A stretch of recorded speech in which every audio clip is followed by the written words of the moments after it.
இல்ல இல்ல அது தவறு சார். ஒவ்வொரு இல்ல தவறு சார், தவறு. அது தவறு. நீங்க அது போராட்டத்தினுடைய வழிமுறை, அது போராட்ட முறை, அது போராட்டம் அவங்க எடுக்கக்கூடிய போராட்ட முறை இல்ல சார். அதை நீங்க இல்ல நான் ஏற்கல. நீங்க அதை வாபஸ் வாங்க. அதை நீங்க சொல்லக்கூடாது. சிறுபிள்ளைத்தனமான சொல்ல அதை நீங்க வாபஸ் அதை ஏற்க முடியாது. தமிழக சட்டமன்றத்தினுடைய தலைவர் சபாநாயகர் அவர்கள் அப்பா அவர்கள் பேசுகின்ற போது என்ன சொல்லியிருக்கிறார், தேர்தல் ஆணையம் ஒன்றும் அரச பரம்பரை அல்ல, பிரதமர் ஒன்றும் அரசர் அல்ல, பதில் சொல்ல வேண்டிய கட்டாயம் அவர்களுக்கு இருக்கிறது அப்படின்னு சொல்றாங்க. இதே தேர்தல் ஆணையத்தை சொல்லுகின்றோம். நடைபெற்ற 2024 நாடாளுமன்ற தேர்தலில் கோயம்புத்தூர்ல 1 லட்சம் வாக்காளர்களை காணவில்லைன்னு அண்ணாமலை அன்னைக்கு புகார் கொடுத்தாரு. அதுக்கு தமிழ்நாடு அரசு என்ன சொல்லுச்சு? தேர்தல் ஆணையம் என்பது ஒரு விஷயங்களுக்கு மத்தியிலே தேர்தல் ஆணையம் உள்ளது. ஆனால் மாநிலத்தில் யார் நடத்துகிறாங்க? அந்தந்த மாநிலத்தில் முதலமைச்சர் அரசாங்கம் யாரோ அந்த மாவட்ட கலெக்டர் தான் தேர்தல் ஆணைய அதிகாரியாக இருக்கிறாங்க. அவங்க தான் ஆர்வம் இருக்கிறாங்க. அப்படி என்றால் அந்த மாநிலத்தினுடைய மாவட்ட ஆட்சியாளர்கள் யாருடைய பேச்சை கேட்பார்கள்? அந்த மாநிலத்தினுடைய தலைமைச் செயலர்கள் சிஎம் செக்ரட்டரி எல்லாம் யார் பேச்சை கேட்பார்கள் என்று நான் மறைமுக தான் சொல்லுகின்றேன். அது வெளிச்சத்தில் சொன்னால் நிறைய பிரச்சனை வரும். அப்படி பார்க்கும்போது இன்னைக்கு additional chief secretary Kerala 4 IAS அதிகாரியை கொள்கை பரப்பு துணை செயலராக ரேஞ்சில் போட்டு இன்னைக்கு பிரச்சாரம் பண்ணிட்டு இருக்கிறாங்களே. இதுக்கு நீங்க என்ன சொல்ல பாருங்க? அதாவது பிஜேபி தேர்தல் ஆணையத்தை இப்போ இதுவரைக்கும் காங்கிரஸ் கட்சி, காங்கிரஸ் கூட இடி மீது குறை சொன்னார்கள், ஐடி மீது குறை சொன்னார்கள். இப்போ குறை சொல்றதுக்கு எதுவும் இல்லை. ஆகவே கையில் கிடைத்த ஒரே ஆயுதம் அவர்களுக்கு தேர்தல் ஆணையம். இந்த தேர்தல் ஆணையத்தை எதுக்கு கேட்குறாங்க? பீகார் தேர்தல் முடிகிற வரைக்கும் அவங்க கேட்பாங்க. அதுக்கு அடுத்தபடியாக என்ன பண்ணுவாங்க? மேற்கு வங்கத்தில் கேட்பாங்க. இதெல்லாம் அவங்களுக்கு சொல்ல முடியுமா? நீங்கள் இப்போ தேர்தல் ஆணையம் சொன்னால் இப்போ காங்கிரஸ் இன்னைக்கு கர்நாடகத்தில் காங்கிரஸ் ஆட்சி, தெலுங்கானாவில் காங்கிரஸ் ஆட்சி, பஞ்சாப்ல ஆம் ஆத்மி, மேற்கு வங்கத்தில் திரிணாமுல் காங்கிரஸ், தமிழ்நாட்டில் திமுக, கேரளாவில் கம்யூனிஸ்ட். அப்போ இதெல்லாம் நீங்க கேள்விக்கு பதிலுக்கா விஜய், இப்போ 2024 முடிஞ்சதுக்கு அப்புறம் எலெக்ஷன் ஹரியானால காங்கிரஸ் தான் ஆட்சி இருக்கு. காங்கிரஸ் ஆளக்கூடிய கர்நாடகாவில் காங்கிரஸ் ஆட்சி தான் இருக்கு. கர்நாடகா இந்த ஆட்சிகள் இந்த இடத்தெல்லாம் நம்ம ஆட்சிக்கு வந்ததுக்கு அப்புறம் அந்த கேள்வி வர்றது இல்லையே, அப்போ மட்டும் ஏன் அங்கே அந்த பிரச்சனைகள் வர்றதில்லை அப்படிங்கிற ஒரு கேள்வி வேலிடா இருக்கா இல்லையா? இல்லை, ஃபஸ்ட்டு இது ஒரு கேள்வி கேட்குறேன். இது எலக்ட்ரல் ரோல்ஸ் ரெடி பண்ணுறது யார்? கவர்மெண்ட்டா? Election commission. அதுதான் அடிப்படை. எலெக்ஷன் கமிஷனோட தலையாய வேலை எலக்ட்ரல் ரோல்ஸ் ரெடி பண்றது. நீங்க வந்து கவர்மெண்ட் அதை எப்படி சம்பந்தப்படுத்துறீங்க? இல்ல இல்ல இருங்க இருங்க, சிதம்பரம் எப்ப சார் சொன்னாரு? இருங்க சார், எப்ப சொன்னாரு? என்ன சொன்னாரு? அவர் சொல்லிருக்காரு பீகார் எஸ்ஐஆர் கடுமையா கண்டிச்சிருக்காரு. என்ன சொல்றீங்க? இண்டிவிஜுவல் பாடி தான. இல்ல இல்ல இண்டிவிஜுவல் பாடி சொன்னாரு. என்ன சொன்னாரு? சாய்க்கொண்டதெல்லாம் சொல்லாதீங்க. இண்டிவிஜுவல் விஜய் விஜய் சொல்லுங்க. இல்ல ஒரு இண்டிவிஜுவல் நிதிஷ்குமார் சார் ஒரு நிமிஷம் இல்ல இது இல்ல இல்ல சார் ராமன் சார் ஒரு நிமிஷம். இப்ப நம்ம தேர்தலில் வெற்றி பெற்று விட்டால் இந்த புகார் வருவதில்லை அப்படிங்கிற குற்றச்சாட்டை வந்து நீங்கள் ஏற்கிறீர்களா? இல்ல கண்டிப்பா கிடையாது. நான் இதுக்காக தான் நான் ஃபர்ஸ்டே சொன்னேன். 2018 மத்திய பிரதேஷ் எலெக்ஷன்ஸ் நான் எதுக்கு கோட் பண்ணனா இதுக்காக தான்.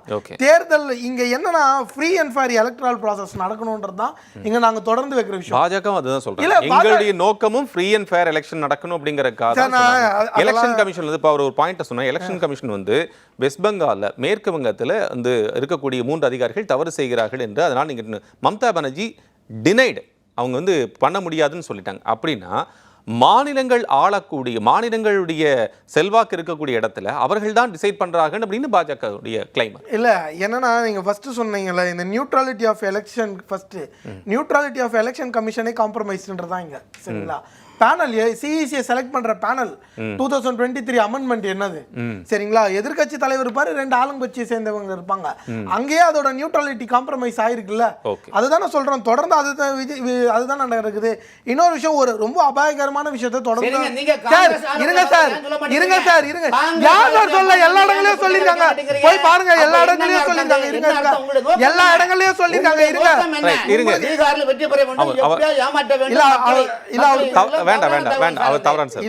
அதாவது வந்து நீங்க தயவு செஞ்சு எல்லா ஊடகங்களையும் திரும்பி பார்க்கணும். எல்லா இடங்கள்லயும் இந்த விஷயத்தை வச்சிருக்கோம். நான் அதுக்காக தான் ஃபர்ஸ்ட் ரவுண்டே நீங்க சொன்னதை கவனிச்சிங்கன்னா தெரிஞ்சிருக்கும். எல்லா எலெக்ஷன்லயும் எங்கெங்க இந்த விஷயங்கள் நடந்திருக்கோ, எங்கெங்கெல்லாம் டிஸ்கிரிபன்சி இருக்கோ அதெல்லாம் முன்னாடியே நாங்க ரைஸ் பண்ணிருக்கோம். டெல்லி எலெக்ஷன் நடக்கிறதுக்கு 2 மாசம் முன்னாடியே நாங்க அபிஷியலாவே கொடுத்துருக்கோம். இந்த மாதிரி இருக்கு அப்படின்ட்டு. தமிழிசை அவர்கள் வந்து செய்தியாளர் சந்திப்புல கூட தேர்தலில் வெற்றி பெற முடியாதவர்களுடைய ஒரு சலசலப்பு தான் இது அப்படின்னு ஒரு குற்றச்சாட்டை சொல்லியிருந்தாங்க. அந்த அந்த அந்த ஆங்கிள் எப்படி இருக்குன்னு நினைக்கிறீங்க? இல்லை அதுதான் இது வந்து ஒரு இந்த வாதத்தை இந்த விதத்தில் கட்டமைக்கிறாங்க பார்த்தீங்களா? இது வந்து எதை சம்மந்தப்பட்ட பிரச்சனை? அதிகாரத்தை சம்மந்தப்பட்ட பிரச்சனை. இப்போ இது கூட இன்னொரு கேள்வி வைக்க நினைக்கிறேன். திரு செல்வம் வந்து ஃபர்ஸ்ட் ஆரம்பிக்கும் போது சொன்னார், கர்நாடகாவில் காங்கிரஸ் கட்சியை சேர்ந்த அவரே வந்து அமைச்சரே வந்து ரிசைன் பண்ணக்கூடிய ஒரு இடத்துக்கு தள்ளப்பட்டுட்டாரு. காரணம் கூட்டுறவுத்துறை அமைச்சர் KN ராஜண்ணா சொல்றேன். அதனால் என்னன்னா அவர் தான் நம்ம தான் இந்த பட்டியலை தயார் செய்தோம், அதனால நம்ம தான் இதுக்கு பொறுப்பு எடுக்கணும் அப்படின்னு சொல்றது வந்து, அதனால இப்போ காங்கிரஸ் கட்சியினுடைய மேலிடம் அவருக்கு அழுத்தம் கொடுத்து அவர் பொறுப்பேற்கணும்னு அவர் சொல்லலை, சரிங்களா? அவரு நம்ம ஆட்சி காலம்ன்ற மாதிரி ஏதோ சொல்லியிருந்தாரு. It is not consistent with party lines. இன்னொன்று இது உட்கட்சி பிரச்சனை, சரிங்களா? இல்ல உட்கட்சி பிரச்சனை என்ன? கண்டென்ட் சொல்லி தானே சார், இருங்க சார், கண்டென்ட் சொல்லி தானே இருக்காரு. இல்ல இல்ல இருங்க, அவர் இல்ல நீங்களே பேசுங்க, பதில் சொல்லுங்க. அவர் கேள்வியை கேட்கறதுக்காக பதில் சொல்றாரு. அவர் பதில் சொல்றாரு. அதே போல அவர்களை யார் ரிசைன் பண்ணாரு? அவர் பதில் சொல்றாரு சார். ராமன் ப்ளீஸ் பதில் சொல்லட்டும். ராமன் சார், விஜய் ப்ளீஸ் நீ பதில் சொல்லு. நான் அவர் பதில் சொல்லட்டும் உங்களுக்கு. நான் சரி நீங்க சொல்லுங்க. சத்யபால் மாலிக் சமீபத்தில் இறந்து போனாரு, காஷ்மீருடைய கவர்னர். அவர் பாஜக மேல பல அலிகேஷன் வச்சு அதுக்கு என்ன பண்ண முடியும்? ஓகே சார், ஏதாவது ஃபர்ஸ்ட் ஆஃப் ஆல் இதை இவங்க வந்து இந்த தவறான விதத்தில் கட்டமைச்சு நம்ம எல்லாரையும் மழுங்கடிக்க பார்க்குறாங்க, சரிங்களா? இது வெறும் தேர்தலோடு மட்டும் சம்மந்தப்பட்ட விஷயம் இல்லை. இது அதிகாரம். சாதாரண ஒரு குடிமகனா, சரிங்களா, என்னோட ஓட்டு, என்னோட அதிகாரம், நான் எந்த பிரச்சனையை முன்னெடுக்கிறேன், நான் யாரை என்னோட ரெப்ரசன்டேட்டிவாக சூஸ் பண்ணுறேன்ற அதிகாரம், அந்த அதிகாரத்தை இந்த கான்ஸ்டியூஷன் நம்மளுக்கு கொடுத்த அதிகாரத்தை மனுஸ்மிருத்தின் அடிப்படையில் வரவங்க புடுங்க பாக்குறாங்க, சரிங்களா? இதுதான். இருங்க இருங்க இருங்க சார், இருங்க சார், நீங்களே பேசாதீங்க. நீங்க உங்க டைம்ல சொல்லாதீங்க, உங்க டைம்ல நீங்க பேசுறீங்க. அது பழசு வேண்டாம். இப்ப இருக்க பேச அடிமை இப்படி கிடக்குறீங்க. நீங்க இப்ப இருக்க பேச சத்யமூர்த்தி பவன் அடிமை உள்ளது. நீங்க பேசுறீங்க. இல்ல இப்ப இருக்க பேச. ராமன் ப்ளீஸ் இப்ப இருக்க பேச. அவர் ராமன் சாரோட ஸ்ட்ராட்டஜி என்னன்னா, இது மாதிரி நம்ம சொல்ல வரதெல்லாம் எதுவும் சொல்ல விட இல்ல நாரத்தை கடத்தினோம். ஏன் உண்மை நாரத்தை கடத்தினோம் உங்களுக்கு, சரிங்களா? நாரத்தை கடத்தினோம் சார். இந்த பிரச்சனை நடக்குது. ஃபர்ஸ்ட் ஆஃப் ஆல் இவரு செல்வம் கூட திருப்பி சொல்றாரு, எதன் அடிப்படையில் நீங்க பிரமாண பத்திரம் கேக்குறீங்க அதை சொல்லுங்க. எதன் அடிப்படை? இருங்க சார், எதன் அடிப்படை? என்ன ரூல்? எந்த ரூல் அடிப்படையில் கேக்குறீங்க? உங்களால தர்க்கமே இல்ல, நீங்க பேசுறதுல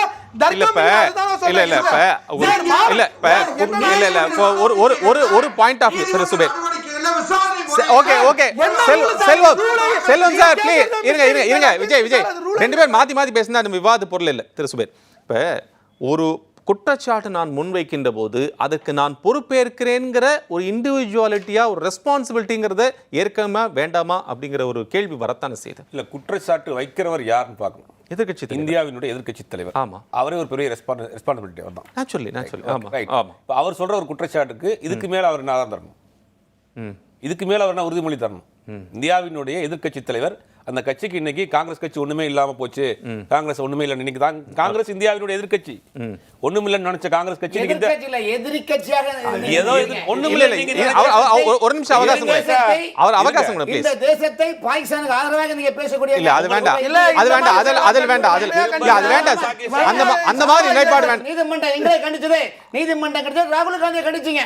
நீங்க சைனாவை பற்றி ஆதரிச்சு பாகிஸ்தானை ஆதரிச்சா உங்களுக்கு என்ன நீதிமன்றம் சொல்லுங்க? இந்த நாட்டில் சார் மாறி நம்ம குற்றச்சாட்டுகளை வைத்தால், மாறி குற்றச்சாட்டு வைத்தால் இல்ல ராமன் ப்ளீஸ் ஒண்ணுமே இல்லன்னு சொன்ன காங்கிரஸ் கட்சி இன்னைக்கு இந்தியாவினுடைய எதிர்க்கட்சியா இருக்கு. 40 கட்சியோட கூட்டு சார், நீங்க 100 மேல தாண்டல. இல்ல அப்படி பார்த்தா இரண்டு, அப்படி பார்த்தால் சந்திரபாபு நாயுடுவும் இதே சந்திரபாபு நாயுடுவும் கூட்டு யார் கூட? சந்திரபாபு நாயுடு மதத்தாலும் இல்ல sir Raman sir please. Chandrababu நாயுடுவும் பாஜக தனித்து நிக்கிறதா? பாஜகவும் கூட்டணியில் தான் இருக்கிறது. அது நம்ம தேவையில்லை. யாரு சிறுமை பெருமை சொல்லல, சிறுமை பெருமை என்று யாரும் பேசவில்லை. அது பேசல. கூட்டணி இருக்கா இல்லன்னு சொன்னார். அவர் பேச அனுமதி கொடுங்க. எப்படி ஜெயிக்குதுங்க எல்லாருக்கும் தெரியும். இல்ல நீங்க சுமேர் நீங்க மக்கள் ஓட்டு போட்டு ஜெயிச்சாங்க. சரி ஓகே சார் இருங்க நீங்க ஓட்டு போட்டு பாத்துக்கோங்க. இன்னைக்கு இந்த எம்பிக்கள் நேற்று அரெஸ்ட் பண்றாங்க. அரெஸ்ட் பண்ணும்போது பிரியங்கா காந்தி அவர்களை பஸ்ல ஏத்துறாங்க. அவங்க எப்படின்னா சென்னையில இந்த அரசு பேருந்து நிலையத்துல கல்லூரி மாணவர்கள் ஜேபிடி பிடிப்பாங்கல்ல, என்ன பண்றாங்கன்னா வேண்டாம் வேண்டாம் எஸ்ஆர் வேண்டாம் வேண்டாம் வேண்டாம் ஒரு சின்னத்தனமான சின்ன புள்ள இல்ல இல்ல அது தவறு அது தவறு அது தவறு இல்ல இல்ல அது தவறு சார்.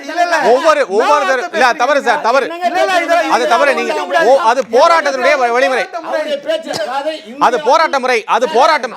அவங்க எடுக்கக்கூடிய போராட்ட முறை இல்ல சார். அதை நீங்க இல்ல நான் ஏற்கல. நீங்க அதை வாபஸ் வாங்க. அதை நீங்க சொல்லக்கூடாது.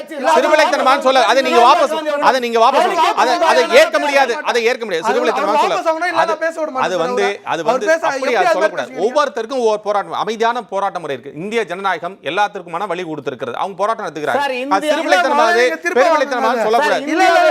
அவர் திரும்ப நான் பேச விட மாட்டேன். நீங்க இல்ல சார், அந்த மாதிரி வார்த்தை அது பயன்படுத்தக்கூடாது. ஒரு நீங்க பாருங்க, ஒரு மூத்த இல்ல சார், ஒரு மூத்த பத்திரிகையாளர், நீங்க பத்திரிகை நடத்துறீங்க, நீங்க அரசியல் உங்களுக்கு தெரியாத ஒண்ணு இல்ல. ஆனா நீங்க அப்படி சொல்லக்கூடாது. அது வந்து ஏற்கத்தக்கது இல்ல. நான் இதை ஏற்க விட மாட்டேன். சொல்லுங்க. அதாவது வந்து ஃபர்ஸ்ட் அவர் சொன்ன வார்த்தை ரொம்ப வன்மையா நான் கண்டிக்கிறேன். சரிங்களா? நீங்க அந்த மாதிரிலாம் பேச சார் இருங்க சார், சும்மா இருங்க சார். அப்படி பேசக்கூடாது, அப்படி பேசக்கூடாது, அது பேசக்கூடாது, அது வேண்டாம் சார். முதல்ல மன்னிப்பு கேட்டு அப்புறம் பேசுங்க. மன்னிப்பு கேட்டு அப்புறம் பேசுங்க. மன்னிப்பு கேட்டு அப்புறம் பேசுங்க. அனைத்தும் நீங்கள் குறுக்கு வழியை கையாண்டு சார் இல்ல சார், அது ஏற்கனவே இல்ல. கையாண்டிருக்கா யார் குறுக்கு? இனி பட்டவர்த்தனமா தெரியல யார் குறுக்கு வழியை கையாண்டிருக்கா? இந்த எலெக்ஷன் எப்படி ஜெயிச்சிருக்கீங்க?